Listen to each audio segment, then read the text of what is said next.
How are you? I just wanted to share a quick video. Nagpunta kami dito. Andito kami sa, sa Westminster, California. Ito yung city na, andito yung malaking population ng mga Vietnamese. So, nagpunta kami dito just to get Vietnamese egg rolls. Guys, yan ang isa sa paborito kong egg rolls sa buong mundo is yung mga lumpia ng mga Vietnamese. Masarap sila gumawa. And guess what, guys? Bumili ako ng lechon kawali sandwich. Ang sarap ng lechon kawali sandwich nila, guys.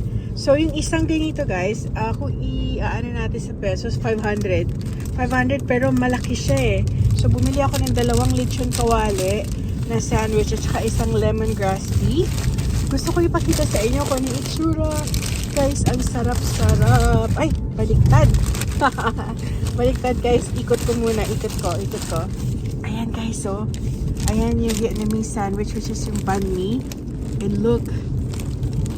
Tingnan nyo, guys, so. Ayan, oh. There's the crispy skin. So, ayan, guys. Andyan yung crispy skin.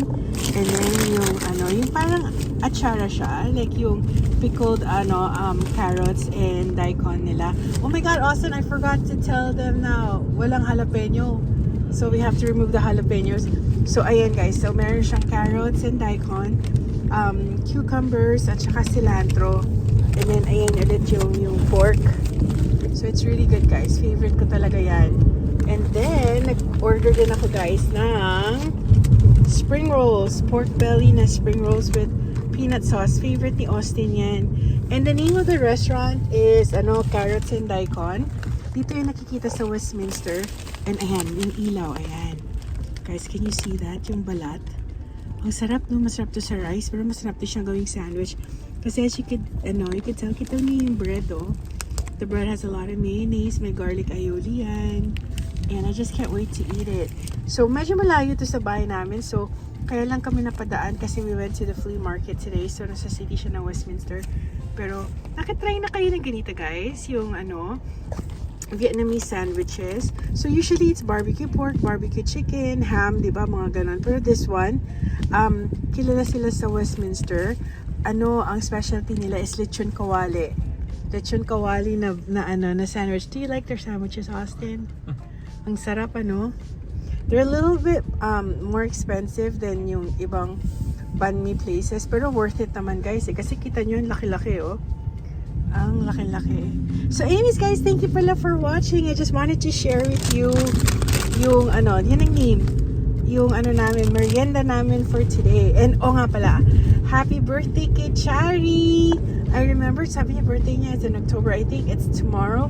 So anyways, happy birthday! I wish you were close by. I would take you out to eat to celebrate your birthday. And then, yan. Hindi ko pa na-try tong pork belly na spring rolls. Kasi usually, di ba, yung hipon or yung parang meatloaf yung nabibili. Pero ito pork belly daw eh. So I don't know how it's gonna taste. Pero mukha namang masarap. So anyways, guys, thank you for watching. I hope all is well. Gusto ko lang i-share sa inyo ang aking favorite. Look at that skin, guys. Mahilig ba kayo sa lechon kawali? Mas gusto ko lechon kawali kaysa sa lechon itself. Kasi yung lechon, madali akong magsawa. Para isang maliit na piece of skin, I'm fine. Pero lechon kawali, I can eat a lot of it. Anyways, guys, thank you for watching. I hope all is well. Bye. Ayan, guys. Ayan na yung sandwich. We started eating it na. Oh my gosh, ang sarap. Alam niyo, guys, yan lang naman ang namin ni Austin eh. Ang weakness namin is is like food.